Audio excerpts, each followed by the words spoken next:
podcast. I'm Mashav, your host, and today's episode is about something I call the collapse pile.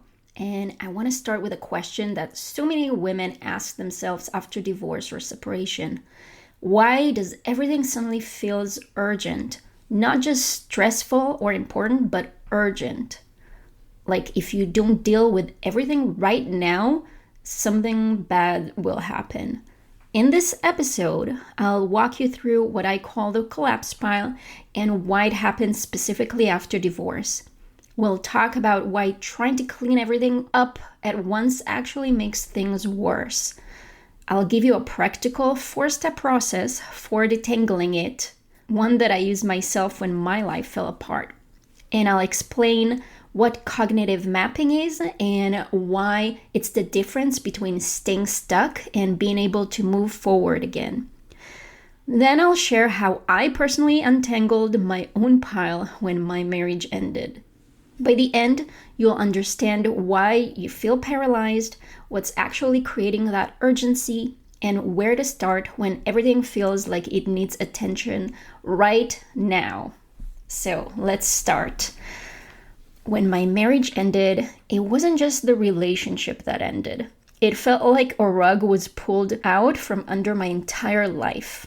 Let me paint you the picture of my life at that specific moment.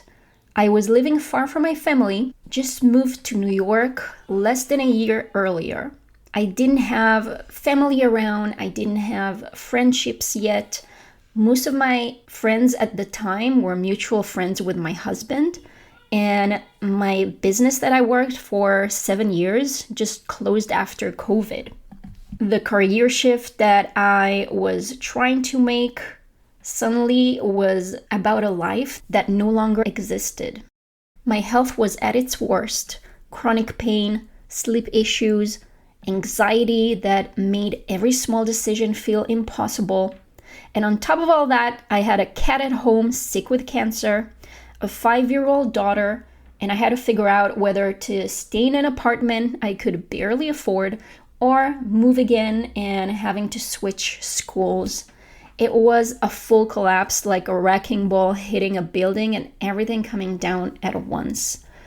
None of these problems existed alone. They all arrived as one huge fused mess.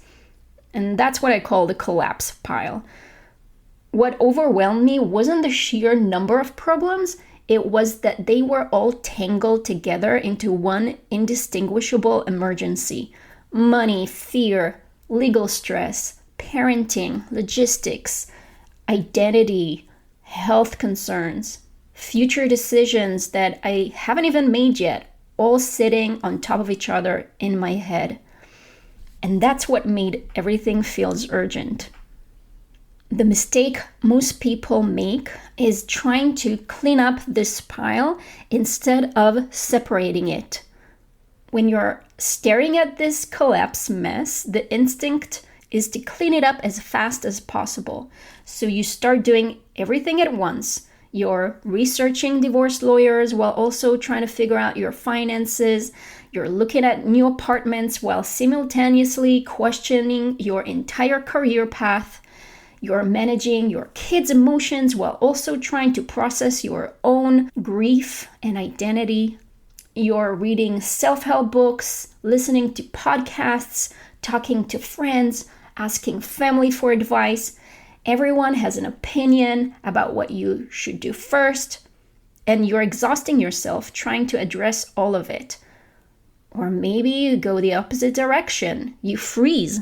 You tell yourself you need to figure out who you are before you can make any decision. So you wait for figuring it out that never comes while pressure keeps on building. Both approaches treat this pile as one thing that needs one solution. But what happens actually is you end up moving in circles, making decisions that you regret, starting things you can't finish. You're feeling busy and exhausted, but you're not really getting anywhere because you're not actually cleaning the pile. You're just rearranging it. The real work isn't cleaning, it's separating. Some things need attention now. Some things need stability before they can even be addressed, and some things don't need to be resolved yet at all.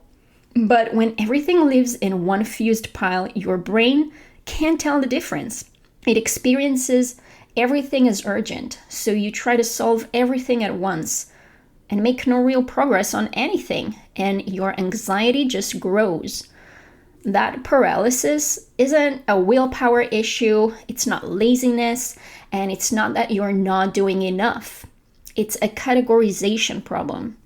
The life on the other side, the life that's yours to design, the one that actually you want to wake up to, this one comes from pulling the pile apart. Detangling doesn't mean fixing everything. It means being able to see what's actually in the pile. It means asking better questions. What needs attention now? What feels uncomfortable, but it's not urgent? What only feels urgent because something else underneath isn't working? When you detangle, pattern starts to appear. For example, you might feel anxious about your career direction, but underneath that, you don't even have stable daily life yet. Your nervous system is still in survival mode.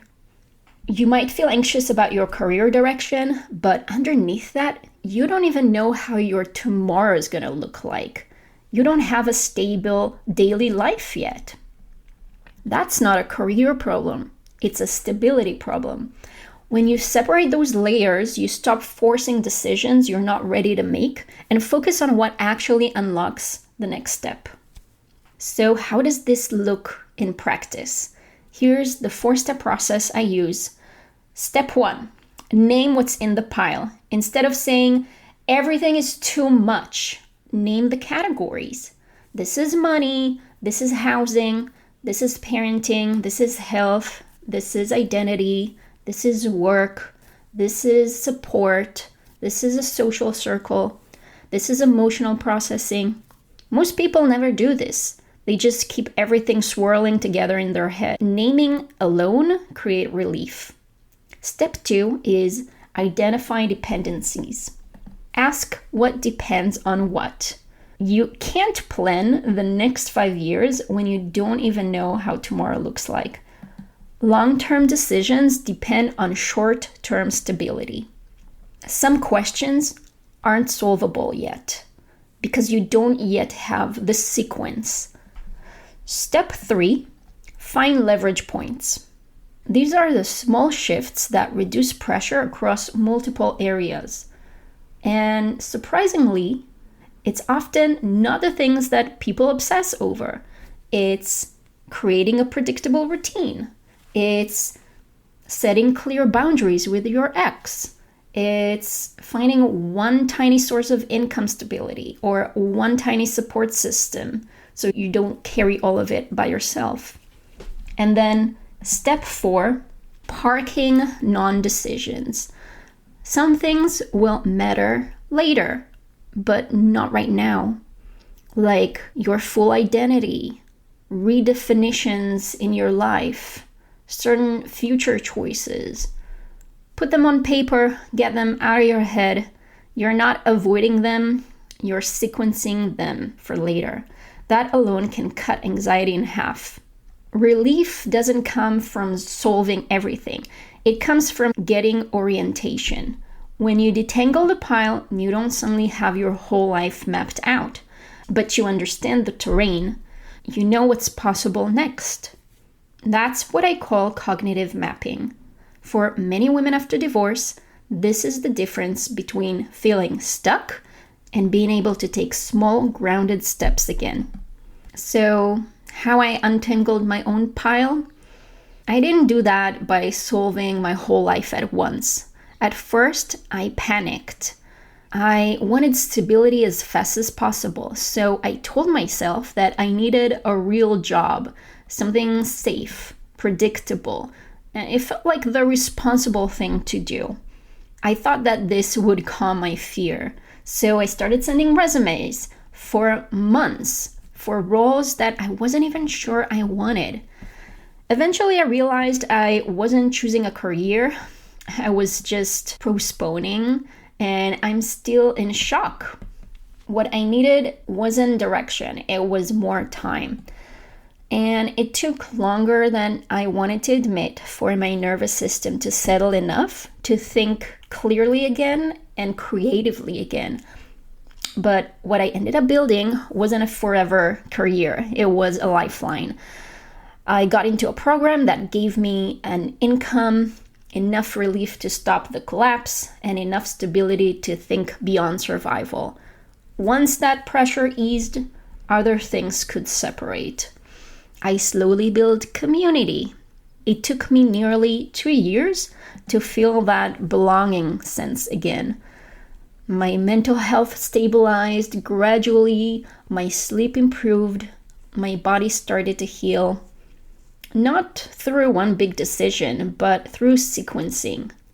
Nervous system first, then income, then capacity, then community, and then, only then, clarity. Looking back, the problem was never that I didn't know what to do. It was that everything was competing for attention at once. I had a lawyer, a therapist, family opinions, advisors, books, podcasts, all addressing real parts of the problem, but no one was holding the whole system. And my life wasn't separate issues, it was one tangled system. When I finally saw it that way, everything changed. I could see where one shift would ease the pressure everywhere. I stopped treating every question as urgent and started sequencing my way forward. So, what this means for you? This is the work that I do now, not as a replacement for professionals, but as the layer between them, holding the whole picture, mapping pressures, finding leverage points. Once you can see the system, the pile stops being terrifying. It becomes doable and surprisingly even exciting. If you're navigating divorce or a major life transition and feel overwhelmed by competing decisions, you don't need more advice. You need a map.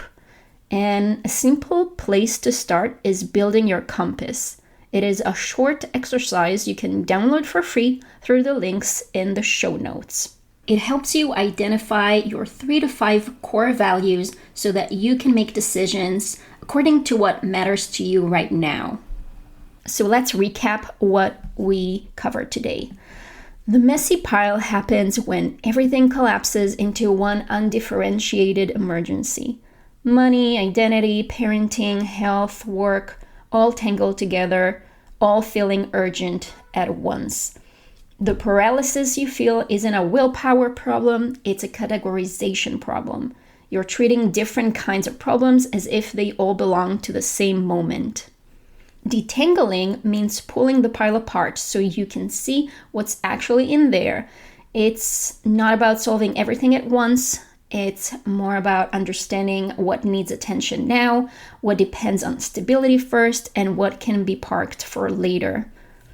The 4-step process is name what's in the pile, identify dependencies, find leverage points, and park non-decisions. Cognitive mapping is what gives you orientation. You don't need your whole life figured out right now. You just need to understand the terrain you're in and what's possible next. Most relief comes from realizing that you don't have to carry it all right now. Thank you all so much for being here. I hope that was insightful and interesting. And if this episode resonated, please comment and rate the show. I'd love to hear your thoughts. And if there's another topic you want me to explore next, please let me know.